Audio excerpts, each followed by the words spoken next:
अस्सलाम वालेकुम स्टूडेंट्स। आज का जो हमारा टॉपिक है रोल ऑफ़ द जजेस, ठीक है ना।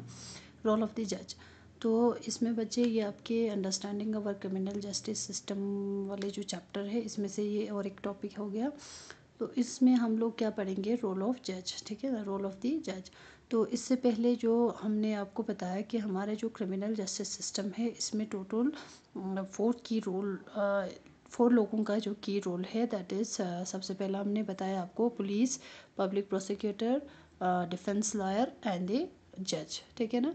तो लास्ट जो इसमें जो रोल होता है जज का, और जज का क्या रोल है ये हम इस टॉपिक में पढ़ने वाले हैं। जैसे आपने पुलिस का रोल पढ़ा, ठीक है ना, फिर इससे पहले हमने पब्लिक प्रोसिक्यूटर का क्या रोल रहता है, ये सारी चीज़ें हमने डिस्कस कर लिया।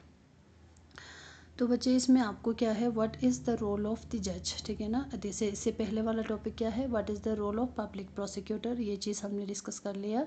तो आज का जो हमारा topic, what is the role of जज, ठीक है ना, जज का क्या रोल रहता है in a criminal justice system. तो जज जो है क्या है, द जज is like an umpire in a game and conducts the trial impartially and in an open court, ठीक है ना। तो जज का क्या रोल रहता है, जैसे हमने पहले भी बताया कि हमारा जो जुडिशरी है ये एक इंडिपेंडेंट सिस्टम है, ठीक है ना, इंडिपेंडेंट ऑर्गन है। इसके साथ साथ इसमें क्या होना चाहिए, इम्पार्शियल, ठीक है ना। इम्पार्शियली, अगर इंडिपेंडेंट तो हो गया, लेकिन अगर इम्पार्शियल भी, अगर यहाँ पे इम्पार्शियली भी अगर कोई जज काम नहीं करते हैं तो इससे मतलब क्या हो सकता है, जैसे फॉर एग्जांपल अगर जज ने एक के फेवर में अगर मतलब डिसीजन ले लिया, चाहे वो गलत हो या सही हो, तो इसकी या एक तरफ हो जाते हैं, ठीक है ना। तो उसकी वजह से क्या हो जाएगा कि ये जो डिसीजन है, लास्ट में जो जजमेंट है वो सही नहीं होगा।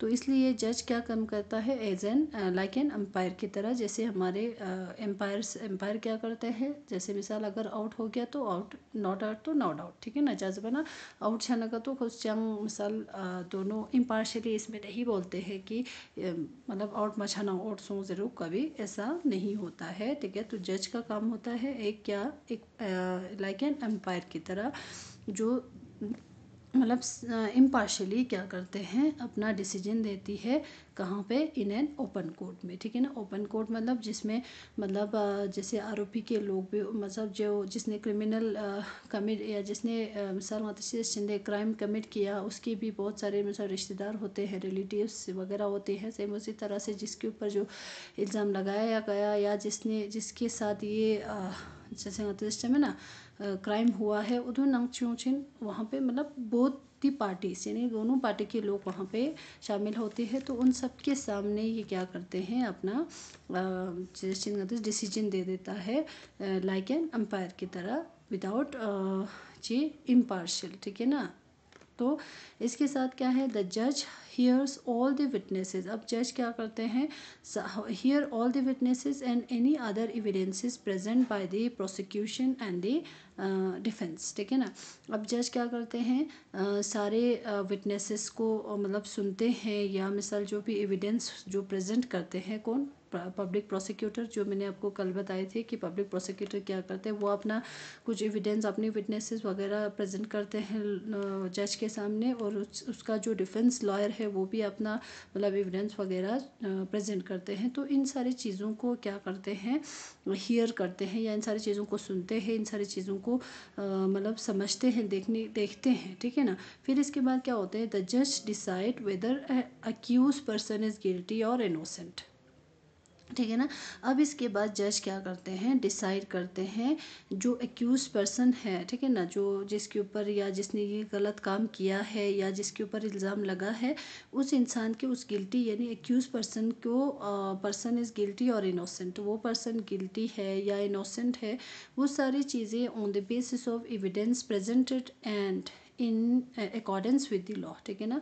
अब क्या करते हैं कि जज ऐसे ही अपनी तरफ से कोई डिसीजन जो है नहीं दे सकता, वो भी लॉ के मुताबिक ही देते हैं, इन अकॉर्डेंस विद लॉ।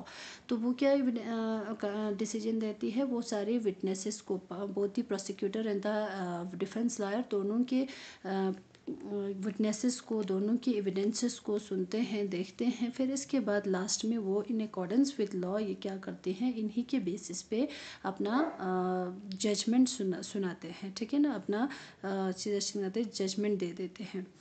तो अब वो मतलब इन्हीं चीज़ों के ऊपर वो ये डिसाइड करते हैं whether a person is guilty और नॉट, ठीक है ना। जो एक्यूज पर्सन है वो गिल्टी है या इनोसेंट है, उन चीज़ों को देखते हैं, ठीक है ना।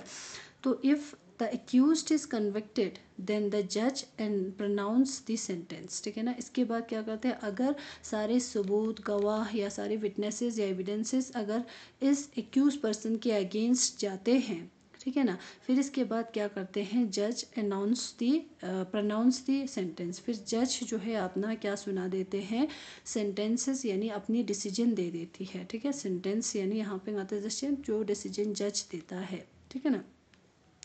तो he may send the person to jail. अब ये जो जजमेंट है या ये जो मिसाल जज जो है जो डिसीजन देता है लास्ट में, जजमेंट जो देता है, उस जजमेंट में क्या हो सकता है, वो या तो इस पर्सन को जेल भेज सकते हैं या उसके ऊपर कुछ फ़ाइन इम्पोज कर सकते हैं, या both depending on what the law prescribe. या मिसाल उसको एक मतलब जेल भेजते हैं या तो उसको कुछ फ़ाइन दे के छोड़ देता है। तो ये सारी चीज़ें वो किसके बेस पे करते हैं, ये डिपेंड करते हैं व्हाट द लॉ प्रिस्क्राइब। हमारे लॉ में अब जैसे पहला हमारे जज जो है, जैसे जज वो अपने हिसाब से कोई मतलब ऐसे सज़ा नहीं सुना सकता। मिसाल के तौर चिकचिगस अगर नॉर्मल ची गया, छोटा मोटे गया, मिसाल छोटा सा क्राइम ची अगर बस इतना का तो खुआ मसाल पूरा उम्र की सज़ा तानू, ऐसी बात नहीं होती है। थोड़ा जज को इन अकॉर्डेंस विथ लॉ के हिसाब से हमारे कानून में जो प्रिस्क्राइब किया गया है उनके हिसाब से इनको सज़ा सुनाना होता है, ठीक है ना। तो जैसे अब जैसे एक्यूज पर्सन के ख़िलाफ़ अगर ये सारी विटनेसेस अगर इसके ख़िलाफ़ होता है तो लास्ट में वो क्या करेगा, अपना जजमेंट सुनाएगा, अपना डिसीजन देगा। लेकिन डिसीजन भी वो किसके अकॉर्डेंस देती है, इन अकॉर्डेंस विथ लॉ, ठीक है ना, लॉ के हिसाब से। जिससे हमारे कानून में जिस तरह से प्रिस्क्राइब किया होगा, मिसाल इस तरह के क्राइम को इस इतने साल की सज़ा होना चाहिए, या इस तरह के क्राइम को कुछ फ़ाइन दे के इसको छोड़ देना चाहिए, ज़ेरेंगती लॉ एंड ऑर्डर में लिखा होता है। तो उस लॉ में मिसाल हमारे जो लॉ में जो प्रिस्क्राइब किया गया है उसके अकॉर्डेंस आप क्या करते हैं, उसको जजमेंट सुना देता है, ठीक है ना। तो ये हो गया आपके what is the role of जज, यानी जज का क्या रोल रहता है in our criminal justice system में, ठीक है। तो इसके साथ हमारा पूरा जो मैंने आपको बताया हमारे क्रिमिनल जस्टिस सिस्टम में क्या होता है, ज़ेरेंगतिस पहले का नस्ल हमने आपको ये भी बताया कि इसमें 4 लोगों का मेन की रोल जो है 4 लोगों का होता है, जैसे police, public prosecutor, defence lawyer and the जज। तो इन 4 लोगों का हमने रोल यहाँ पे देखा कि हमारे इस चीज़ों को देखने के बाद, इनके रोल्स को पढ़ने के बाद हमें ये समझ में आ गया कि हमारा क्रिमिनल जस्टिस सिस्टम किस तरह से काम करता है। ये सारी चीज़ें आपको समझ में आ गया। तो आई होप आपको भी ये चीज़ें समझ में आ गया होगा। और आपको क्या करना है, मैंने पहले भी बताया है, या तो बुक खोल के, जिनके पास बुक है, या तो बुक खोल के इस वीडियो को सुने, इस वीडियो को देखें, या तो आपको क्या करना है, जो मैंने आपको बुक की PDF भेजी थी उसको खोल के आपको क्या करना है, ये वीडियो सुनना है। तो अगर आपको एक बार में समझ नहीं आता है, 2 बार या कम से कम 3 बार तक आप इसको सुनेंगे तो आपको अच्छी तरह से समझ में आ जाएगा, ठीक है। तो this was all about this.